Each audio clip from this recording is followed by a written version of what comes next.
लेकिन जैसे ही मुझे जानकारी मिली बहुत पीड़ा हुआ और बहुत ही दर्दनाक घटना है। एक गरीब का नौजवान जो है सो इस तरह से थाना की लापरवाही से, पुलिस पदाधिकारी की लापरवाही से, चाहे घटना जो हो, अगर हम पुलिस प्रशासन की ही बात कर लेते हैं, अगर आत्महत्या भी है तो प्रताड़ित किया गया है। 3 दिन 4 दिन रख करके किसी के साथ ऐसा जुल्म नहीं होना चाहिए।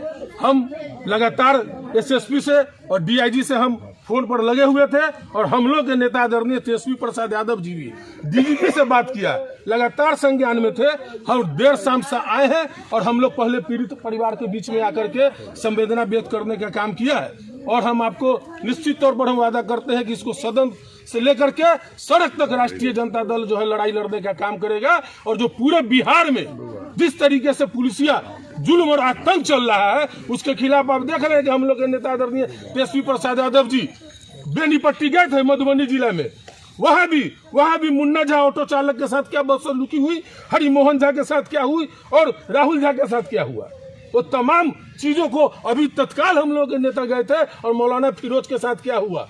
तो पुलिसिया बर्बरता पूरे बिहार में बढ़ गया है, प्रजातंत्र खत्म किया जा रहा है, राजतंत्र हो गया हुआ है। लेकिन जनता के राज है, हम लोग न्याय लेंगे और जो पदाधिकारी दोषी पदाधिकारी है उस पर सख्त से सख्त कार्रवाई हो, उसकी बर्खास्तगी हो। और हमारा पीड़ित जब देखिए किस तरह से गरीबी हाल है, तो हम तो पीड़िता को 50 लाख रुपया मुआवजा की मांग करेंगे कि पीड़िता को 50 लाख रुपया दिया, चाहे इसके परिवार जो है सुख और समृद्धि में जाए। कैसे देखते हैं घटना को, क्या जानकारियां ली है परिजन? अभी परिजन के द्वारा जानकारी दी गई है कि 3 से 4 दिन से पुलिस हाजत में रखे हुए था, जो कहीं से भी उचित नहीं है और प्रताड़ित किया गया है और जिसके कारण ऐसी बड़ी घटना हुई है।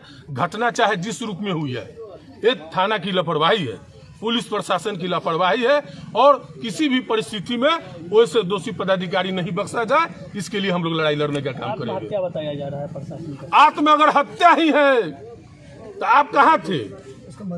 गाइडलाइन है कि नहीं है?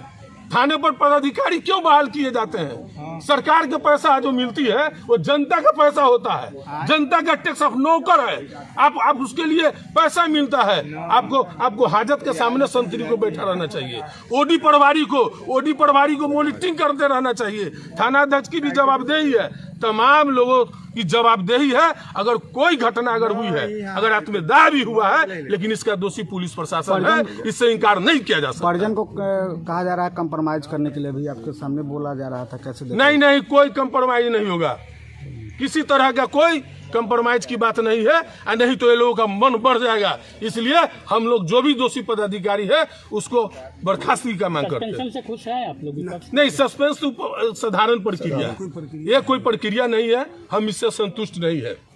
अगर हत्या के हिसाब से 302 का मुकदमा होना चाहिए, बर्खास्तगी होना चाहिए। सस्पेंशन तो अन्य मामले में भी, छोटी छोटी मामले में भी सस्पेंड करके बड़ा न्यायालय कर दिया जाता है, लेकिन जो सस्पेंड की बात है उससे हम संतुष्ट नहीं। क्या आगे कदम उठाइएगा? आगे हर स्थिति में मानवाधिकार तक ले जाएंगे।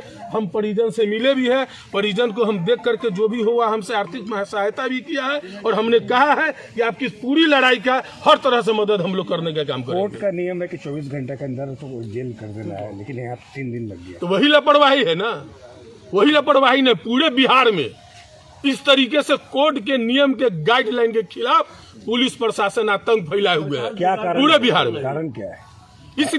इसलिए कि जो सत्ता पर बैठे लोग हैं, वो अधिकारियों के दलाल हो गए हुए हैं। आप देख रहे हैं कि किस तरीके से अब तो सत्ता वाले लोग भी जो सत्ता में है बने हुए, वो लोग भी जैसे घड़ियालू आंसू बहा रहे हैं और शासन प्रशासन को अब वर्दीधारी को चोर कर रहे हैं। तो ये एनडीए गठबंधन से डबल इंजन के सरकार के माननीय मुख्यमंत्री जी से और 2 उप मुख्यमंत्री से हम पूछना चाहते हैं कि आप सरकार में शामिल है और आप ही के नेता भी अगर सवाल उठा रहे हैं तो इसे समझ सकते हैं कि क्या स्थिति है बिहार का, क्या लॉ